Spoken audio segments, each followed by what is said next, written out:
ജോലിക്കിടയിൽ കിട്ടിയ സ്വർണ്ണ നാണയം ഉടമസ്ഥന് തിരിച്ചു നൽകി മാതൃകയായ ഹരിതകർമ്മ സേനാംഗങ്ങളെ ഗ്രാമീണ ഗ്രന്ഥശാലയുടെയും സർദാർ കലാവേദിയുടെയും കീഴിൽ പ്രവർത്തിക്കുന്ന വനിതാവേദിയുടെയും നേതൃത്വത്തിൽ ആദരിച്ചു.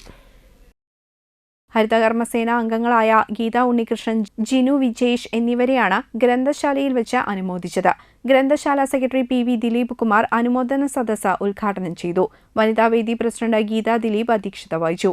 വനിതാവേദി സെക്രട്ടറി കെ നസീമ, ഗ്രന്ഥശാല പ്രസിഡന്റ് പി പി വിനോദ്, ഗ്രന്ഥശാല joint secretary P K Sudharman, യുവത secretary Aparna U G, Sardar Kalavedi secretary P K Subrahmanyan, വയോജനവേദി secretary V K Madhavan, Shari Jishanth എന്നിവർ പങ്കെടുത്ത് സംസാരിച്ചു. അത് വേണമെങ്കിൽ അവർക്കത് മാറ്റി അവർക്ക് സ്വന്തമായിട്ട് ആളുകൾക്ക് ഷെയർ ചെയ്തെടുക്കുക.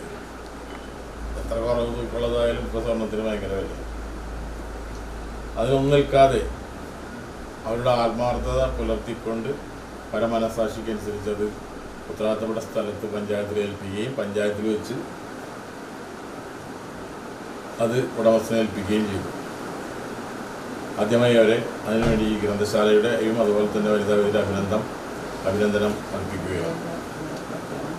ഒരു ശിവന മാതൃക ഉണ്ടായിരിക്കാം. കഴിഞ്ഞ ദിവസം വലപ്പാട് പഞ്ചായത്തിലും ഇതുപോലെ ഒരു സ്വർണ്ണമാല കിട്ടി. അത് ഇവർക്കൊക്കെ വളരെ ചെറിയ തൂക്കമുള്ളതായിരുന്നു കിട്ടിയത്, കോയിൻ മനസ്സിലാക്കിയത്. പക്ഷെ അത് 2.5 പവൻ തൂക്കം വരുന്ന സ്വർണ്ണമല്ലേ.